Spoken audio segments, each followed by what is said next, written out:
Good morning to all my friends. I, Deep Garai, welcoming you to my another blog. তো কেমন আছো সবাই? Hope you all are good.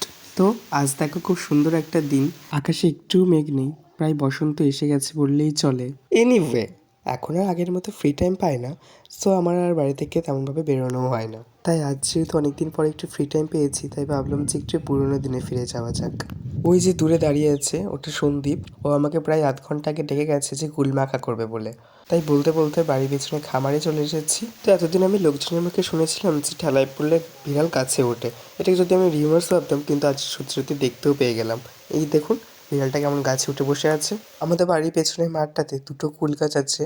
তো আমরা প্রথমে যে কুল গাছটাতে যাই সেটাতে তেমন করে কুল না থাকার কারণে যে কটা পেয়েছিলাম একবার ঢিলা ছুঁড়ে সে কটা কুড়িয়ে নিয়ে আমাদের বাড়ির সেকেন্ড যে কুল গাছটা আছে ওখানে চলে গেলাম।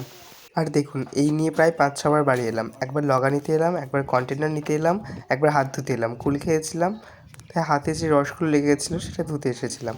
প্রায় 5-6 বার বাড়ি আসা হয়ে গেছে। দেন আমরা কুল গাছের তলায় চলে এসেছি। এখন আমাদের কুল পাড়া চলছে। গাছটাতে এতই কুল এসছে যে পুরো একদম ঝুঁকে পড়েছে। দেন দেখো যেই কুলগুলো পড়েছিল সেগুলো কুড়িয়ে নিলাম। আর তোমরা ঘুঁটেগুলোকে ইগনোর করো, এগুলো আমার মা সারা খামারে দিয়ে রেখেছে। তারপর দেখো এই কুল কটা আমরা কালেক্ট করেছি এতক্ষণ ধরে, বেশি নিইনি, জানি না কেমন খেতে লাগবে বলে, প্রথম করছি যেহেতু এবার। আজ সরস্বতী পুজো হয়ে গেছে, প্রায় 2 সপ্তাহ মতো হতে চললো, তারপরেও করিনি। তারপর দেখো কি সুন্দর আমাদের বাড়ির সামনে একটা পাপ্পি এসেছিলো, ওর সাথে একটু খেলা করে নিলাম। দেন দেখো ছাদে চলে গেছি সমস্ত সামগ্রী নিয়ে যেগুলো যেগুলো লাগবে কুলের আচার করতে। দেন দেখো কুলগুলো ভালো করে ধুয়ে নিচ্ছি। এখানে সন্দীপ বলছিল যে এরম এরম করে কর ভিডিওটা, তাহলে ভালো লাগবে। দেন ও ধুয়ে নিল কুলগুলো। দেন দেখো আমরা এখানে একটা কোয়াড শেপের কুল পেয়েছিলাম, একদম 4টে। লোকে জোড়া পায় না, আমরা 4টে পেয়ে গেছি দেখো।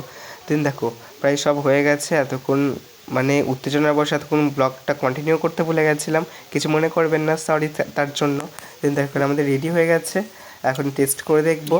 সত্যি কুল মাখাটা খেতে অসাধারণ হয়েছিল, আমার মুখের এক্সপ্রেশন দেখেই বুঝতে পারছেন আপনারা, খুবই সুস্বাদু হয়েছিল খেতে।